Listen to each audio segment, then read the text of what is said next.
Sabi niya, ano ang tamang samahan? Bihira. Ano ang tamang samahan ngayon at lumabas kayo? Sabi sa Biblia, babla, ang nagtitiis siyang maligtas. So, di kayo nakapagtiisan na kayo ngayon umanib para masunod nyo ang Biblia na pumasok kawan ng Diyos sa kawan o iglesia ng Diyos. Saan kayo ngayon? Anong iglesia ang tama sa panahon natin ngayon? Freelancer kayo. May nakasulat ba sa Biblia na lumabas kayo at mag-freelancer at maligtas kayo sa araw ng Panginoon? Sino gusto sumagot nito? Iba ang sagot ko dito eh. Raisan nga, sino gusto sumagot? Ito yung Message sa akin? oo, same to nung saan kami pupunta eh. Oo Tama nga ba? eh. Eh paano kung hindi na tayo naniniwala nga sa blah blah blah, 'di ba? Mm. Paano gagawin ngayon? Yun na nga rin sagot ko eh. Oo nga eh. Eh pasensya Mm. na po, sir, kung sino ka man, no. Hindi na kita sinagot, hindi na kita nireplyan kasi walang sense makipagtaltalan eh pag magkaiba yung paniniwala natin. 'Yan. Opo. So, ano iglesia nyo ngayon? Freelancer.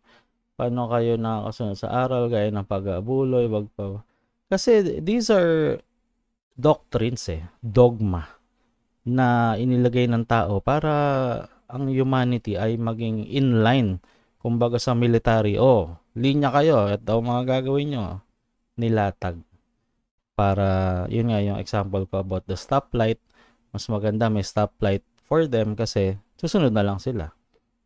Now, mas masabi mong may disiplina ang tao, like sa may pinuntahan ko, Vietnam yata, may stoplight pa hindi nila susunod. Wala namang banggaan.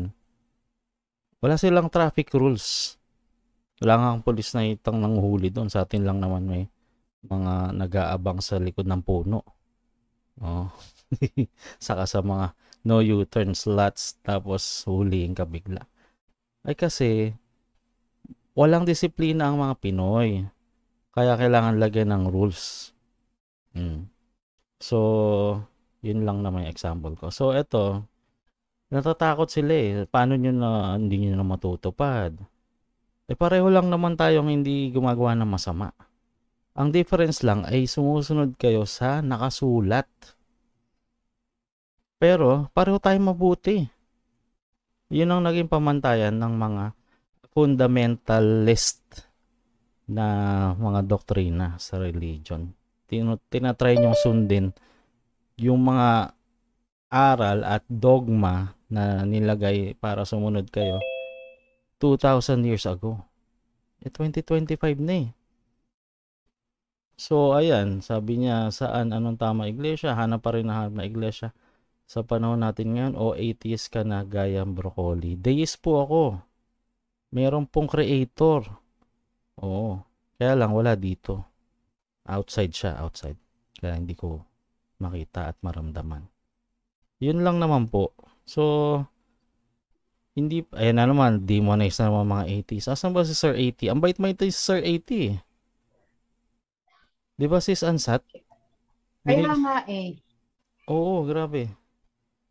Brooks, dagdagan ko yung sinabi mo Oh. regarding sa stoplight. Kasi dito sa amin, 'di ba usually pag red, stop, no? Mm-hmm. Pero sa amin may tinatawag na may exemption. Yun yung if it's safe to do so.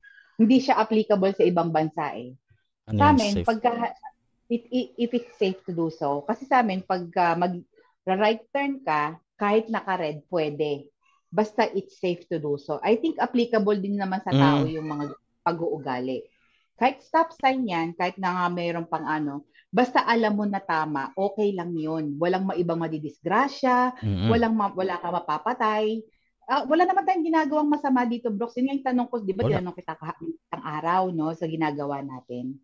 Mm-hmm. Ano bang ginagawa natin na nakakaapak tayo ng dignidad ba ng tao, ng mga nakakapagpaano ba tayo, nakakapagdadala ba tayo sa kasamaan, may tinuruan ba tayong pumatay dito?